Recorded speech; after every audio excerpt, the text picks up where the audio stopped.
Hello, my name is Yolanda Mclean, and I'm with the Toronto Education Workers CUPE Local 4400 as their Equity Vice President, and I'm also the President of the Coalition of Black Trade Unionists. You know, I tell people this story time and time again because it's dear to my heart. I started in the labor movement a long time ago. When I got hired, I was automatically put into a union with the Toronto District School Board. And I was hired on the phone by my employer because my employer had a broken leg. She appreciated the work that I did. She thought I was absolutely qualified. I had the skills and ability. And a couple of weeks later, she called and said, "You're hired." I was very fortunate to go right into a full-time, good paying job. And when I got to the actual location of my workplace, the assistant came out and said, you know, her boss wants to speak with me on the phone. And I thought that was great. So I picked up the phone on the reception side and I said, "Hello, how are you? How are you doing? I hope you're feeling much better." And she said, well, I just want you to know I'm so sorry that I cannot be here today. I will be in by the end of the week, but I want you to know that your office isn't ready right now. We're going to send you to the 5th floor to do a bit of like library acquisitions, to read some books until your office is ready. And so I said, "Sure, no problem, that's fine." I hang up the phone. I go to the 5th floor and I'm actually on like the 5th floor where they do distribution, where they take the books and they distribute them to the schools. So there are folks working there, but their job is to get the books, put them on a truck, take them over to a landing and take them down to the main floor, and they're shipped out to schools. So of course, the week goes by, that's what I'm doing, but that's not what I was hired to do. My skills and ability about reading and critiquing books was my skills.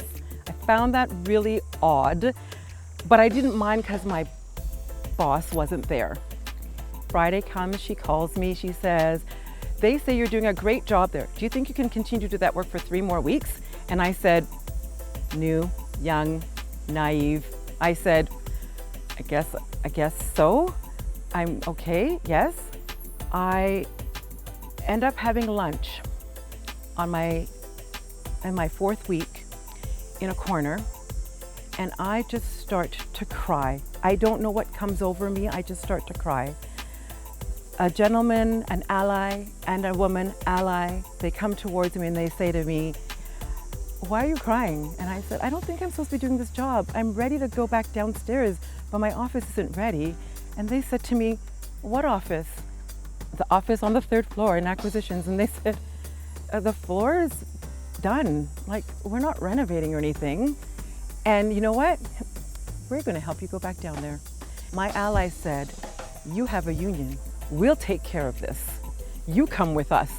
We went to our union rep, and before you knew it, the following Monday, 4 days later, I was in acquisitions on the 3rd floor in my job with my role, with the skills and ability that I had to do, that I knew that I could do the job.